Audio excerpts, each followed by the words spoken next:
Are you ready for Double Decker? Coming up next, Annie Sharp is live on the square with all the festivities. Good evening, and thank you for tuning in to Newswatch Ole Miss. I'm Brittany Brown. And I'm Matthew Hendry. Double Decker Arts Festival is here, and it's going to be done a little bit different this time. Newswatch correspondent Annie Sharp is on the square right now with more information about the upcoming weekend. Annie? Thanks, guys. There are so many artists showcasing their work to everyone on the square. This is the first year that they've combined spring concert and the Double Decker weekend. So I talked with an SAA executive director to find out how they made this happen. Double Decker Arts Festival has always been a way to bring the Oxford community together, but this year they're switching things up by combining the spring concert and festival into the same weekend. And we just kind of threw up the idea of maybe combining our spring concert efforts with the Double Decker Arts Festival, and it was kind of like history from there. I spoke with Brady Ruffin, the executive director of SAA, to hear more about why they decided to combine the two events. The city of Oxford and Ole Miss students kind of have a really good relationship, but we kind of just wanted to strengthen that relationship, and we're hoping that Double Decker, by combining our spring concert and Double Decker into one, we're hoping we are able to get more students to come to the Double Decker Festival because it's so much fun. This being the first year they have combined the two, it will be interesting to see the turnout tonight on the square. It's a pilot year, so we're going to kind of see how it goes, if it actually is successful, if we actually are able to bring students to Double Decker. But I would love to see it continue. I'd love to see SAA kind of become more of a name in the city of Oxford. It is pretty crowded, so if the crowds do stay consistent throughout the weekend, there should be a good turnout when the Cold War kids hit the stage tomorrow night at 8:30. Back to you guys at the desk. It's not my story. Thanks, Annie. Double Decker has many aspects to it, and as Kirsten Faulkner finds out, artists were the first to arrive this morning. People are starting to stir around the Oxford Square as it begins shutting down in preparation for what is expected to be the biggest Double Decker Arts Festival yet.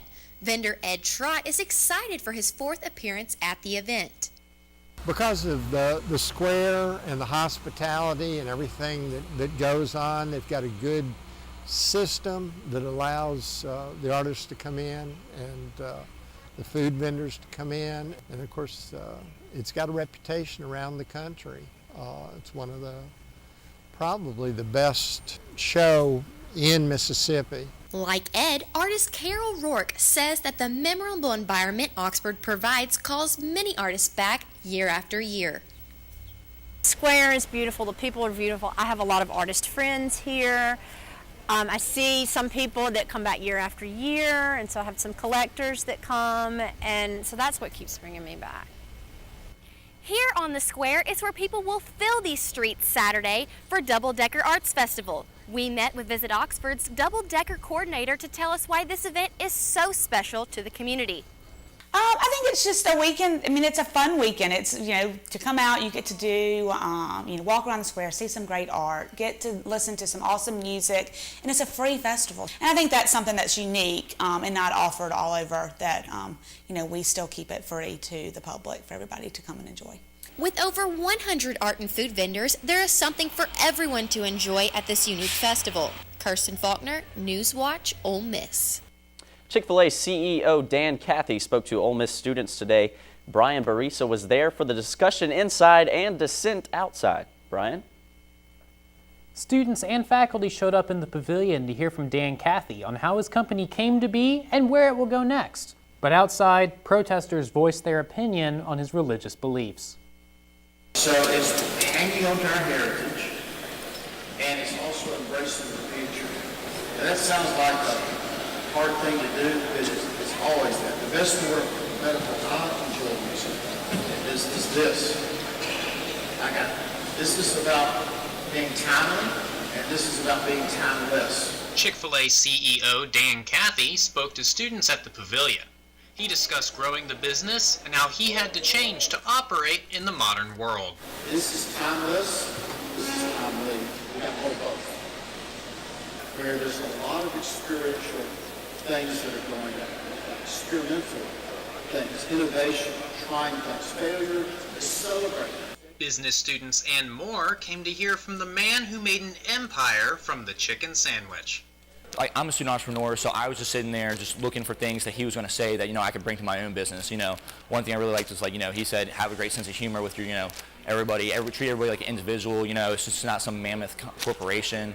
Everybody's a person, and, if you don't treat them that way, you're not going to go anywhere. It's just about the people that you're around, more than just making money and being successful. It's more than just running a business. Like he mentioned, the humor, and of course he talked about the faith, which is, something he's passionate about. Despite the praise, there was some protest from students. When Jazz sent out a message to get people to come out and protest, I kind of realized it's just the right and fair thing to do. It seemed right to come out and protest against someone who's so anti-LGBT and anti-women.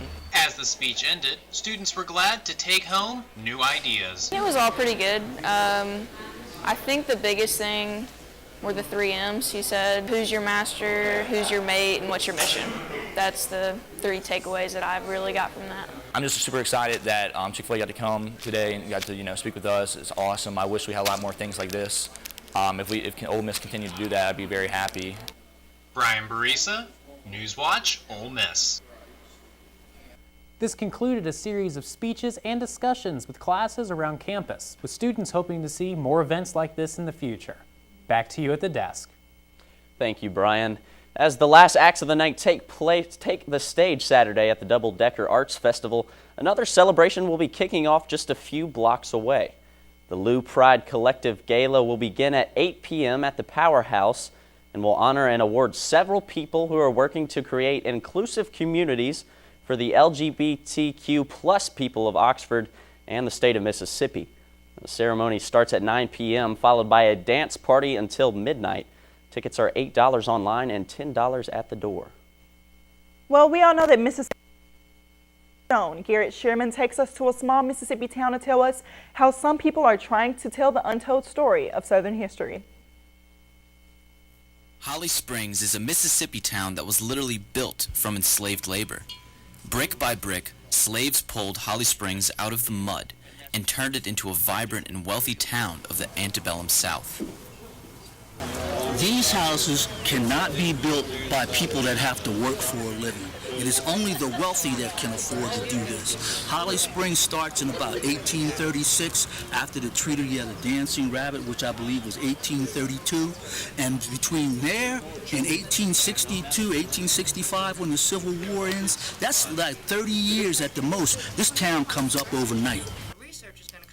Dr. Carolyn Freewald of Ole Miss is conducting an active excavation into an abandoned slave quarters at the Hugh Craft House to see if they can learn more about the people who built this town.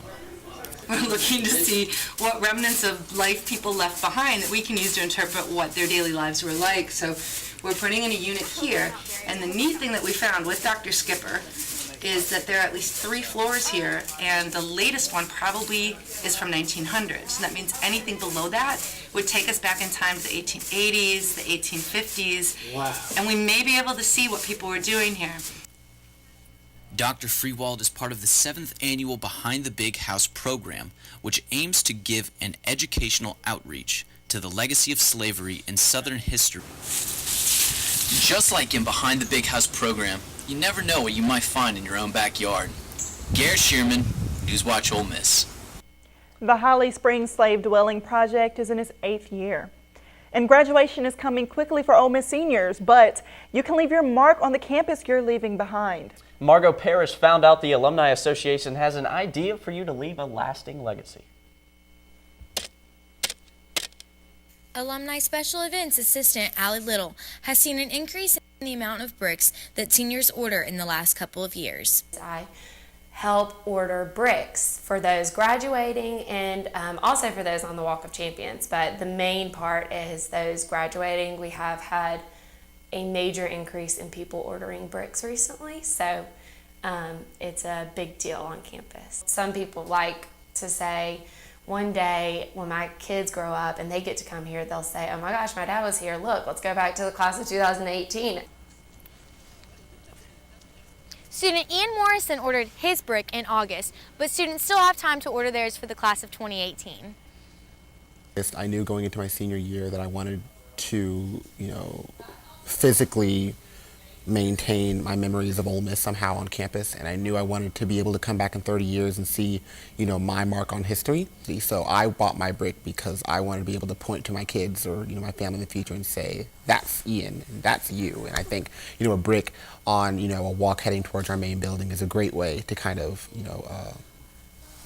incorporate that memory into a physical object that can be viewed forever. The Ole Miss Alumni Association encourages all seniors to consider leaving their mark on the university. Margo Parrish, Newswatch, Ole Miss. Coming up, find out what the new royal baby's name is. But first, Colin Rivera has your first look at the current conditions. Happy Friday, Rebels. It was a beautiful day in Oxford, and expect that beautiful weather to stay this weekend as there is a little chance of rain and beautiful warm temperatures. As we look at our radar image, like I said, no cloud or rainfall in the area. Coming up in my extended forecast, I'll tell you how those evening temperatures will be for those double-decker concerts. What to expect when you're expecting a teenager. Today we're talking about how to wake up your teen, and this works literally every time.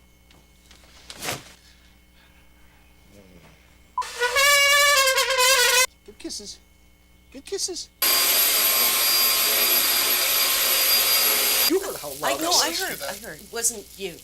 It was the... Is that bacon? You don't have to know it all to be a perfect parent. Thousands of teens in foster care will love you just the same. There's a shelter pet who wants to meet you. Meet one today. Visit theshelterpetproject.org. Adopt. Yes, you've got prediabetes. But with more exercise and a change in diet, it can be reversed. I've tried exercising. It just makes me hungry for bacon. I love bacon too. And who really likes to exercise? Not me. Me neither. Nobody. So we're good? What? Oh, you still have prediabetes. Big time.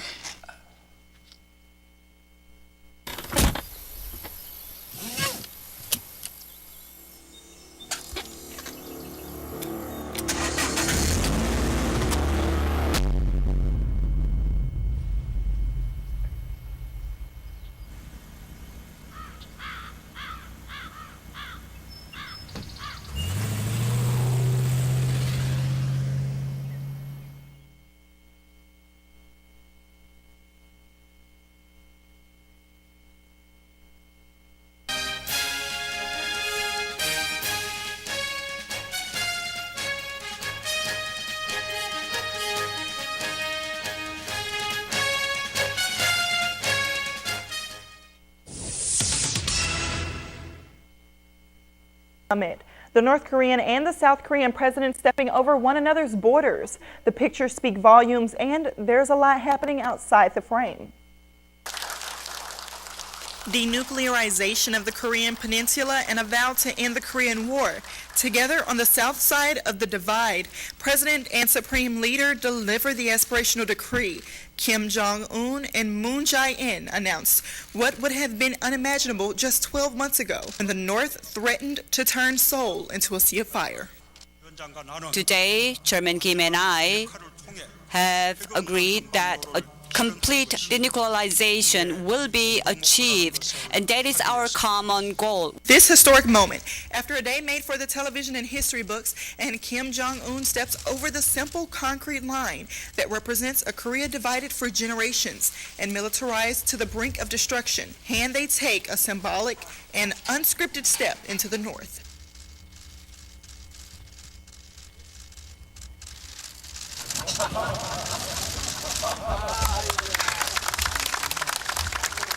Kim is now the first in a dynasty of dictators to travel to the South since the armistice of 1953. I came here with a mindset that I'm standing at the starting line of a new history of the North-South relationship. A unified Korea remains a long way off. For now, it's about guaranteeing survival. And Moon Jae-in and Kim Jong-un talked about many issues in a private meeting today in DMZ Garden. These meetings come before President Trump is set to meet with Kim Jong-un later this year. And some of your favorite snacks could be increasing in price soon. Soda, chocolate, and cereal could be more expensive by the end of the year. Companies such as Coke, Hershey, General Mills, and Procter & Gamble are saying that higher shipping and raw material prices are making it more difficult to make a profit. Coke said that shipping costs in North America has risen 20%, and truck drivers shortages and new federal regulations have also increased shipping prices. Mamma Mia! ABBA is getting the band back together. The Swedish pop group announced today that after 35 years, it was time for the group to head back to the recording studio. The return resulted in 2 new songs, one of which will be featured in a TV special on NBC and the BBC in December. Fans have long rallied for the band to perform together again, whose hits such as Take a Chance on Me and Dancing Queen still remain so popular today. Now, the band, who originally disbanded in 1982, ended their statement today by saying, "We may have come of age, but the song is new and it feels good." Well, the newest royal baby's name has officially been announced. Louis Arthur Charles is the name of the son of Prince William and Catherine, the Duchess of Cambridge. The baby will be known around the world as His Royal Highness Prince Louis of Cambridge. The name Louis runs in the family. It's Prince William's middle name as well as Prince George's. And though the American way to pronounce the name is Louis, the royal baby's name is to be pronounced the French way, so the S is silent. So when you're talking breathlessly about the new prince, make sure you're saying it right. Well, today was bright and sunny and perfect weather for Double Decker. I hope it stays like this tomorrow. I sure hope so, Brittany, but Colin Rivera will let us know in his extended forecast coming up next on Stormwatch.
Fancy pants peanut butter? A big screen television. You haven't even brought a sofa yet. A motorcycle? When your father finds out, he's gonna flip his shoes with 2 buckles? What do you even need 2 buckles for? Mr. Big Shot, buying whiskey shots for everybody in the bar. From the looks of it, I'd say nobody even remembers.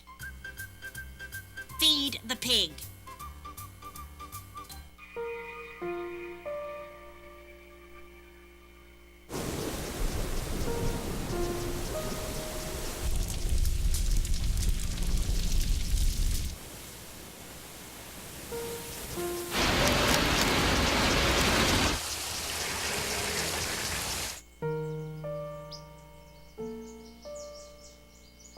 Don't wait. Communicate.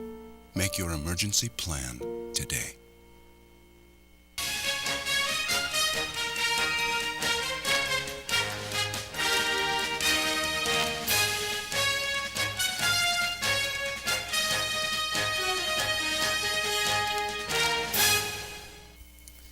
Good evening, Oxford. It is a comfy 71 degrees out in Oxford with mostly sunny skies and only 5 to 10 miles per hour, so everyone can go out and enjoy that game at Swayze Field against LSU. As we look at our satellite image here, it is clear in all the state of Mississippi, so you don't have to worry about any rain tonight. As we look at our current temperatures in the area, we got 72 degrees in South Haven, 71 in Oxford, 72 in Holly Springs, 73 in Corinth, and of course Tupelo always being the warmest at 74. As we look at tomorrow's temperatures, it's going to warm up a little bit in the whole region, as South Haven's going to be 73, Oxford 74, Holly Springs at 74, Corinth at 75, and there's Tupelo again staying the warmest at 78 degrees. As we look into tonight's forecast, it's going to get a little cooler for everyone. So it's going to be 47 degrees with that 5 to 10 miles per hour of wind. So if you need a light jacket, if it's too cold for you, just expect to grab one there. As we go to tomorrow's forecast, it's going to be 77 degrees, 10 to 15 miles per hour. So it's going to feel relatively cool in the low 70s. So that's going to be great weather for double-decker weekend. As we go into our 5-day forecast, we are going to look at nothing but beautiful skies. We haven't had that in a while, Oxford. Sunday will be 69 degrees as the high, 42 as the low. Monday, 74 and 50 as the low. Tuesday, 80 to 62. And then for the rest of the week, it'll warm up with 83 being the high and 60s being the low.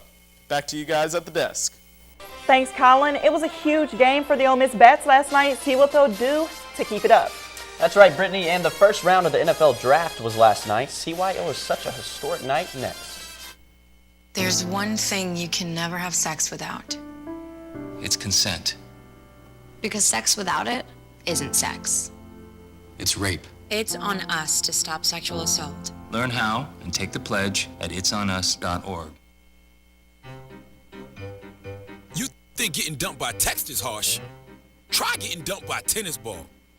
My ex-owner drove me out to the woods, yelled fetch, and by the time I brought the ball back, he was gone. Yeah, I was pissed.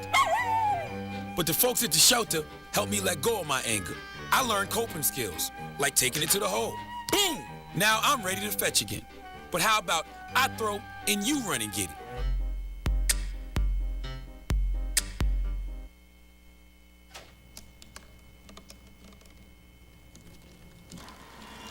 Everybody has a dream.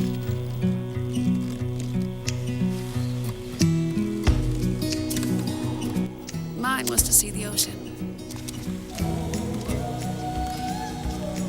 And with a little help, I made it.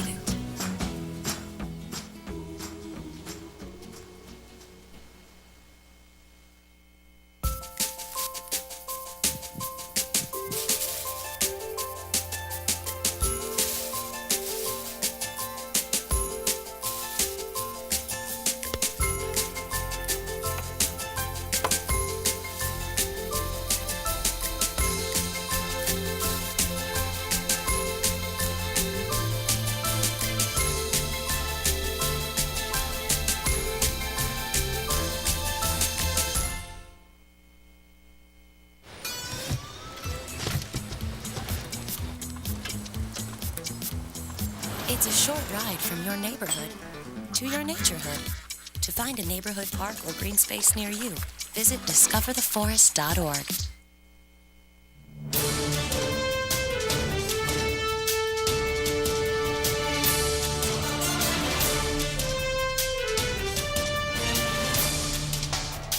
Welcome to Sports Watch. I'm Maddie Bierster. Rebel Baseball snagged another home win last night against LSU. Sports Watch reporter Tori Reese has a recap for you guys to tell you a little bit more about the win. I'm here at the final of Game 1, where it was an electric one, where Ole Miss took on the LSU Tigers. It was a back-and-forth affair through the first 5 innings, all knotted up at 3-3. But at the bottom of the 6th inning, that's when the Rebel Bats came alive. They scored 11 runs in the bottom of the 6th, led by Tim Rowe. He had 3 doubles. He went 3 for 4 in the 9th. Will Golston also added in 3 RBIs. And as far as the pitching, Ryan Rolston remained hot on the year. He pitched through 7 innings, only allowed 3 runs, 6 hits, and struck out 5. They'll be back here tomorrow night at Swayze at Game 2 when the final was here 14-3. The game tomorrow night will be at 6:30. Tori Reese, Newswatch Ole Miss. And Tori will continue to tweet and recap the games for you guys to keep you up to date as the series continues tonight at 6:30 and tomorrow at 3. More from the Diamond. Ole Miss softball will begin their series against Arkansas this double-decker weekend. Ole Miss stands at 28-18 overall and 5-13 in the conference, while Arkansas stands at 34-11. The Rebels are looking to steal another win after they won the series against Alcorn State. The Rebels will begin their series against the Razorbacks on Saturday at 3, Sunday at 4, and Monday at 6.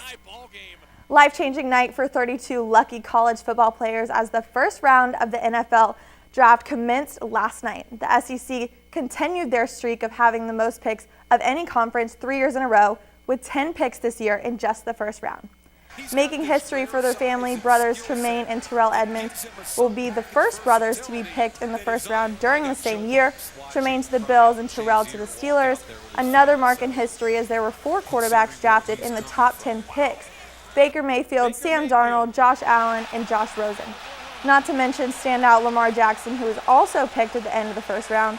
Although Shaquem Griffin did not get picked in the first round, he still holds the fastest 40-yard dash ever for a linebacker at the Combine at 4.38.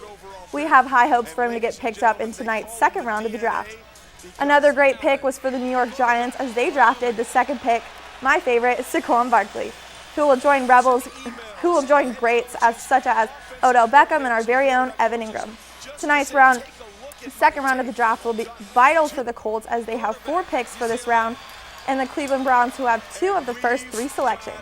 The second round for these guys will begin at 6 p.m. A very historic street name is being renamed after racial controversy surrounding Red Sox fans. As of yesterday, Boston officials voted to rename Yawkey Way, a road next to Fenway Park that was previously named for a former Red Sox team owner who resisted efforts to integrate baseball in the 1950s. The current team owner, John Henry, led the push to rename the street, saying he was, quote, haunted by the team's racist history.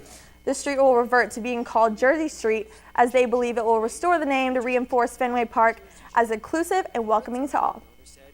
That's all for sports today. Be sure to tune in to our Twitter as we will be live tweeting the game for you guys all weekend. Back to you guys at the desk. Thanks, Maddie. Coming up, find out what strange thing was found on the weather radar in Texas. Stay tuned. There's more Newswatch when we return.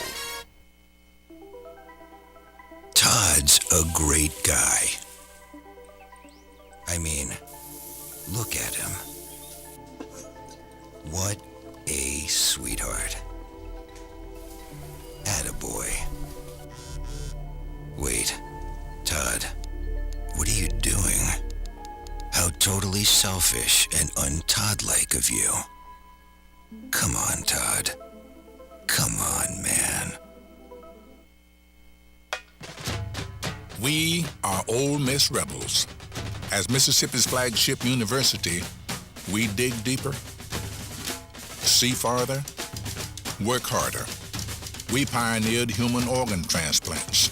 We helped prove Einstein's theory of gravitational waves. We are distinguished as a Carnegie R1 top 2.5% research institution. We are Ole Miss, transforming lives and the world.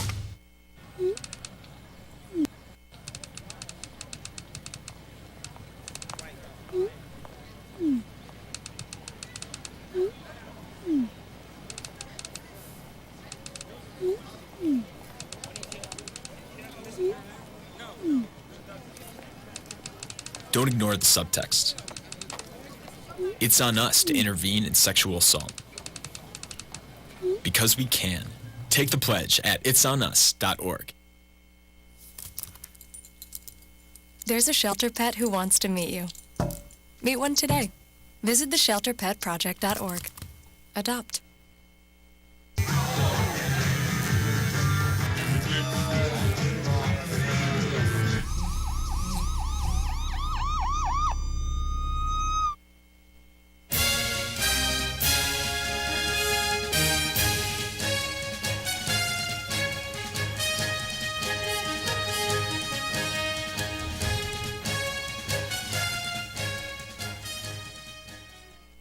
Do you see those green blimps on the radar moving north? It's not wind, rain, or UFOs. They're birds. With cold weather coming to a close, many bird species are heading back north for the summer.